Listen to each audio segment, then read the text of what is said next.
Hey folks, and welcome back to the Psychedelic Podcast. Today is a little bit of a different episode. For the now 8+ years that I've hosted this podcast, we have almost exclusively brought on other guests to join for a conversation, for an interview from across the spectrum of perspectives and interests and contributions to this broader third wave of psychedelics. And today's going to be a little bit different. It's been, I think, over 7 years since I've done a solo episode. And as this third wave of psychedelics continues to crest, I want to make my voice a little bit more pronounced and proactive in the evolution of where this is going. And so every now and then, it won't be consistently. We will still, by and large, have guests who join for episodes. But every now and then, I'm going to sit down and I'm going to record a solo episode, and this will be one of them. And the focus of today's solo episode is the importance of group work for practitioners or those who want to become, in some way, shape, or form, professionally involved in the psychedelic space. So if you're a coach, if you're a therapist, if you're a medical doctor, if you're a business person who has a professional interest in the psychedelic space, if you're just, generally interested in the industry or the sector of how psychedelics are emerging, and you want to have a more prominent role in the development of it, then this episode is for you. And I want to start today's episode by reading an essay from Richard Rohr. So for those of you who don't know Richard Rohr, he is a Franciscan priest who is based out of New Mexico. He runs something called the Center for Action and Contemplation, and he talks a lot about Christian spirituality and mysticism. Even if you don't consider yourself a Christian, I don't necessarily consider myself a Christian, although I was raised in the Christian church. I do think his perspectives will really resonate with you because he talks a lot about this perennial philosophy that Aldous Huxley wrote about. He weaves in concepts from Carl Jung, who we've talked about extensively on the podcast. And I came across one of his essays from a mentor of mine, Gio Hanslick. We had Gio on the podcast years ago. And this essay was written just after the start of the COVID-19 pandemic. And the essay, which I will share in the show notes, is called Between Two Worlds. Liminal space is an inner state and sometimes an outer situation where we can begin to think and act in new ways. It is where we are betwixt and between, having left one room or stage of life, but not yet entered the next. We usually enter liminal space when our former way of being is challenged or changed. Perhaps when we lose a job or a loved one, during illness, at the birth of a child, or a major relocation. It is a graced time, but often does not feel graced in any way. In such space, we are not certain or in control. This global pandemic we now face is an example of an immense collective liminal space. The very vulnerability and openness of liminal space allows room for something genuinely new to happen. We are empty and receptive, erased tablets waiting for new words. Liminal space is where we are most teachable, often because we are most humbled. Liminality keeps us in an ongoing state of shadow boxing instead of ego confirmation, struggling with the hidden side of things and calling so-called normalcy into creative question. It's no surprise then that we generally avoid liminal space. Much of the work of authentic spirituality and human development is to get people into liminal space and to keep them there long enough that they can learn something essential and new. Many spiritual giants like St. Francis, Julian of Norwich, Dorothy Day, and Mohandas Gandhi tried to live their entire lives in permanent liminality, on the edge or periphery of the dominant culture. This in-between place is free of illusions and false payoffs. It invites us to discover and live from broader perspectives and with much deeper seeing. In liminal space, we sometimes need to not do and not perform according to our usual successful patterns. We actually need to fail abruptly and deliberately falter to understand other dimensions of life. We need to be silent instead of speaking, experience emptiness instead of fullness, anonymity instead of persona, and pennilessness instead of plenty.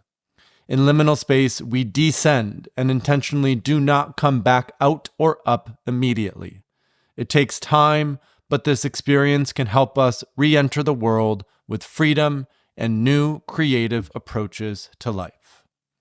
I imagine that even if you've never heard the word liminal before, you likely have a sense of what I'm talking about.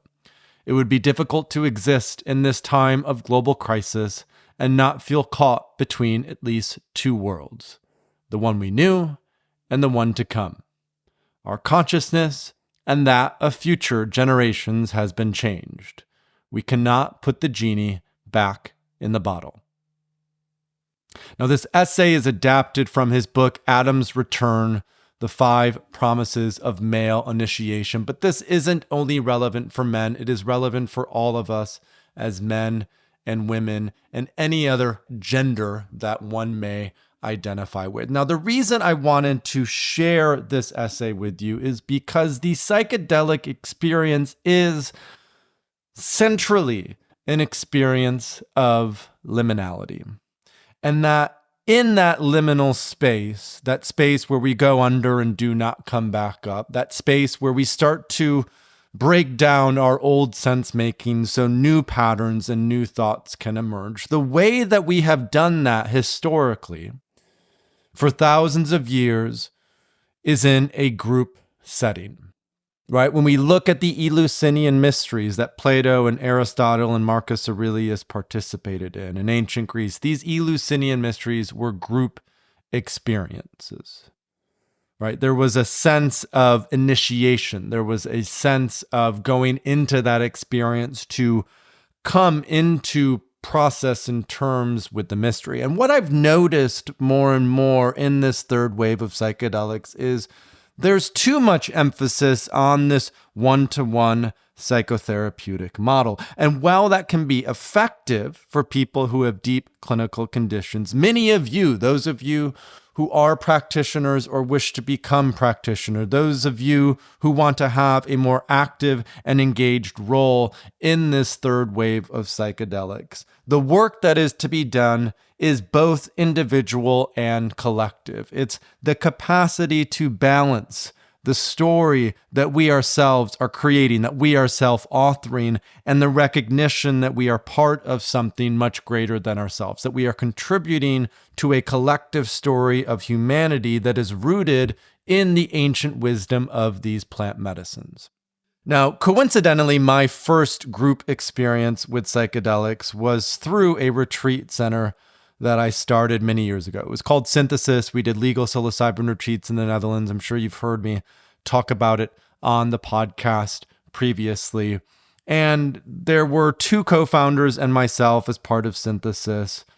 And I chose to actually participate in one of the retreats that we had set up to go through what I thought everyone else would be going through, to test the water, if you will, to see what it was like. Now, at this point in time, it was the end of 2018. I had been living in New York City for about a year, and I had really been struggling at a personal level. I was 28 years old. Third wave had been growing and building for a few years. We had just launched Synthesis. And for the first time in my life, I started to see a therapist.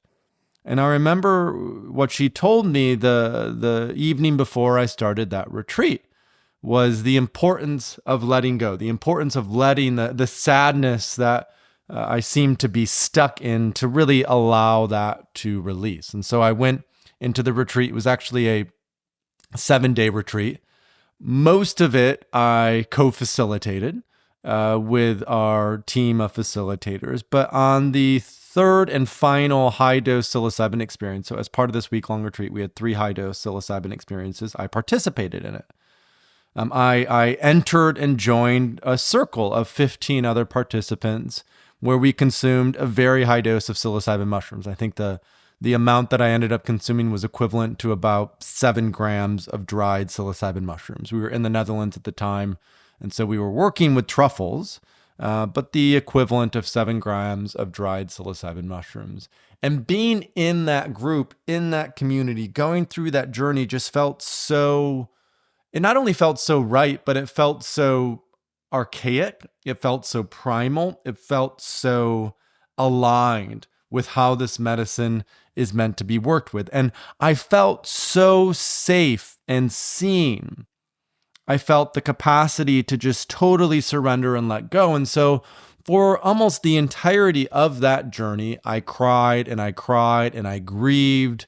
I probably, I want to say an hour, 2 hours, 3 hours, just kept releasing.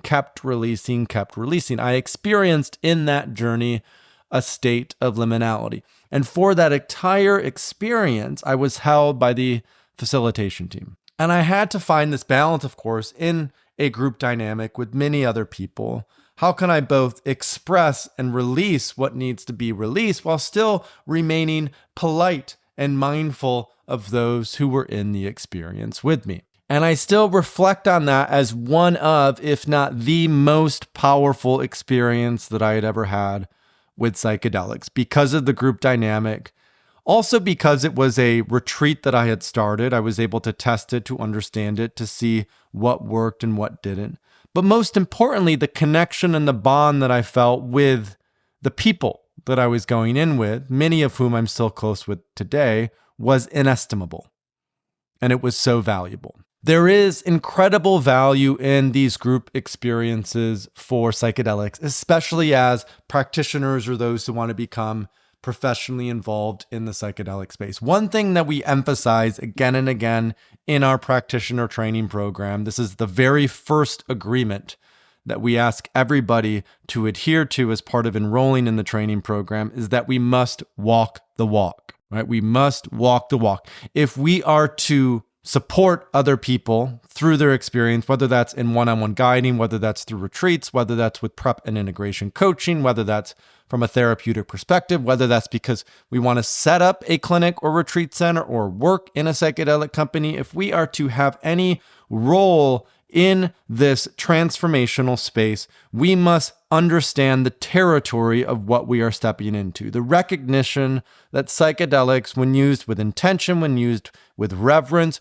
when used within a safe and supportive group, are massively catalytic as tools of transformation. You've heard us talk about it on the podcast before, right? The necessity of set and setting. How when set and setting is optimized, the mindset is prepared, the environment is ideal, that allows us to have these really deep and transformational experiences. One thing we hear again and again from folks who come on these intensives with us for the practitioner training program is they come in expecting, okay, I'm going to learn some things, I'm going to meet some people, I'm going to have a little bit more confidence and clarity when I come out of it.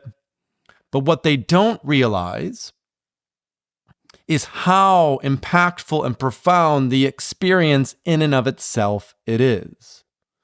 And when we have that experience as individuals, as part of this collective group of courageous pioneers who are going out into the world, who are practicing this, who are creating this new paradigm around the third wave of psychedelics, when we have that profound experience, we come to recognize the greatest potential of what these substances can offer and facilitate. That we remember this is a reunion or a remembrance, a reconnecting with oneself and others in the oldest, most primal way possible. In the second wave of psychedelics, we started to explore this one-to-one psychotherapeutic approach.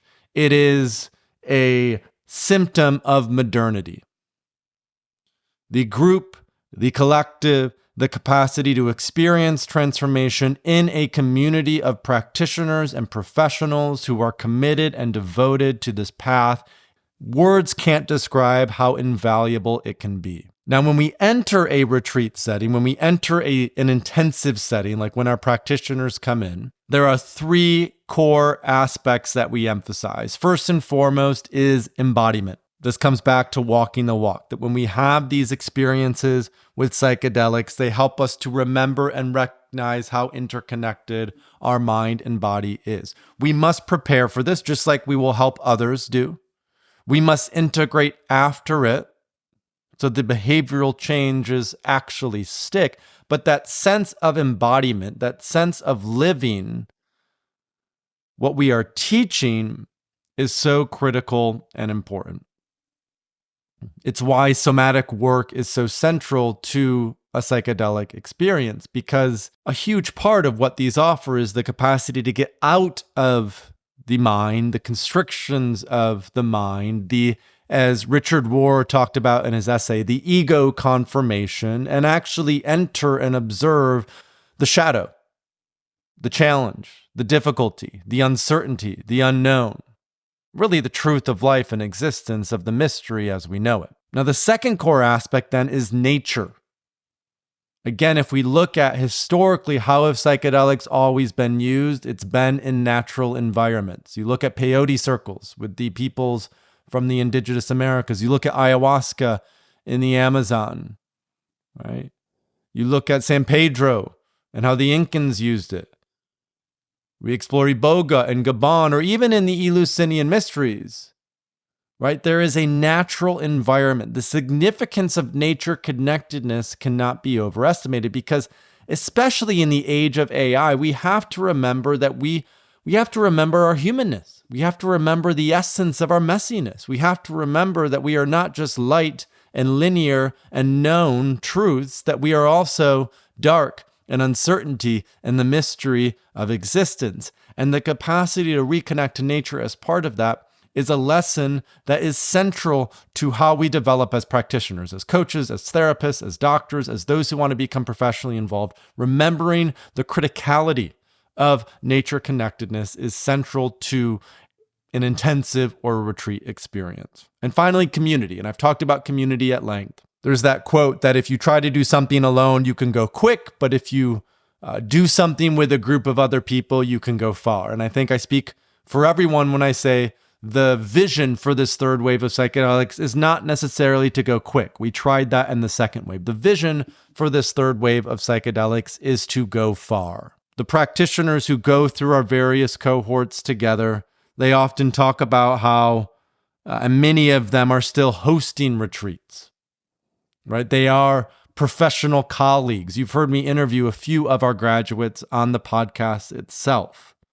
The core theme is the social bonding, the relationships, and the connections that emerge from these in-person experiences. And that's why it's so important to choose a retreat or an intensive that is curated for the type of person that you want to be in relationship with as you are pioneering in this third wave of psychedelics. You want to be connecting, you want to be creating with those who have courage, with those who have integrity, with those who have discernment, with those who have capacity. Right? So choosing an intensive, choosing a retreat with a clear understanding of who will be there. Who are you choosing to intentionally develop these close relational bonds with? That's also a critical aspect. So embodiment, nature connectedness, and community. It's why we host our intensives in Costa Rica. We get to take people out of their everyday lives, bring them into the sweat lodge and the Temescal, bring them into high-dose psilocybin ceremonies, bring them into workshops and practices and time to rest, to relax, to unwind the typical patterns that they have been so committed to create a space of liminality. Because as coaches, as practitioners, as therapists, that is the space that the people that you want to support are going through. They are going through a space of liminality with psychedelics. How can we hold them if we haven't held ourselves? How can we hold them if we haven't been held by others in a supportive community? So that structure is really, really critical. So how do you know if you're ready to commit not just to a retreat, but to commit to a retreat with psychedelics that helps you to cultivate a greater depth in your practice with psychedelics at a professional or practitioner level? There are many of you who are listening to this who I imagine have already committed to that process. I know there are many of our graduates from our practitioner training program who are active listeners, who joined us for the intensive, who experienced the value of this firsthand. Some of them are now coming back as alumni and supporting at future intensives. But if you haven't taken that leap yet, and you're feeling that call, you may feel isolated. You may feel like you don't have a supported professional community who you can go far with. You don't necessarily feel like you have the confidence and clarity to fully step in to a professional role in the psychedelic space, whether as a practitioner or on the sort of operational or business side. You may be introverted. You may be uncertain of communities or groups. All of these things I resonate with because in many ways I feel that way myself. But the capacity to ask ourselves, what is most important to us? Who is it that I want to grow and create and build with? What path must I follow? What courage must I muster to be able to fully commit in integrity to this work with psychedelic medicines? So if you're in that place, right? If you're on the fence, if you've considered this, if you're not sure of it, I would invite you to consider in 2025 the potential or the possibility of joining a retreat, an intensive that is focused on practitioner development. And you can choose ours. We have multiple. We have one in February 8 to 15. We have one June 25 to 30. We will also have one in October or November. You can join ours if you feel called to our community, if you want to focus on leadership, performance, and well-being. If you want to step out of the strictly clinical model and look at the entire person, if nature connectedness is central to what you're doing, join us for an intensive. We would love that. But you don't necessarily feel obligated to join us. If there is another community that calls to you, go to that group. Be in practice, be in community with courageous individuals who are devoted to this path of psychedelics, who have the integrity, who have the discernment, who have the capacity to make this happen. I'll wrap up today by just emphasizing the role that service plays for me in this work. The story of the Bodhisattva is a powerful one. You know, the being who becomes enlightened says, I won't become enlightened until all other beings become enlightened. That is our collective role in the psychedelic space. That we are here to be in service both to ourselves, but most importantly, to others, to see the unfolding of both healing and transformation with the power of these plant medicines. My encouragement to all of you who are practitioners, who are considering to become a practitioner, who want to be professionally involved in the psychedelic space in some way, shape, or form, is to commit to both yourselves and to a broader community. It is so critical and important that we do this work with a collective, with others. Because this is what mushrooms teach us, the mycelial network, the capacity to be created, the fact that we are a web of entangled life. We're here to share resources. One of my favorite quotes that I've been reflecting on more and more is, we don't have a resource problem, we have an empathy problem. How can psychedelics help us to address that? By transforming us from within. If you found this episode to be interesting, if the essay resonated with you or some of the points that I made about the importance as a practitioner of committing to a group experience, I would encourage you or invite you to share this episode with a friend. Reach out to us. I have times available to talk about joining for a future intensive in February, in June, or even later in 2025. Our intention here through Third Wave and the Psychedelic Coaching Institute is to support this movement, this third wave of psychedelics, to ensure that we have the professional pedigree and the integrity in medicine to ensure that this third wave of psychedelics goes far and is supportive of the transformation and evolution of humanity. Thanks so much for watching. For a deeper dive into the power of microdosing with complementary practice and extra guidance, check out our best-selling microdosing course. It's a science-based protocol with dozens of best practices so you can customize your protocol to your unique needs and goals. Check out the link in the description below.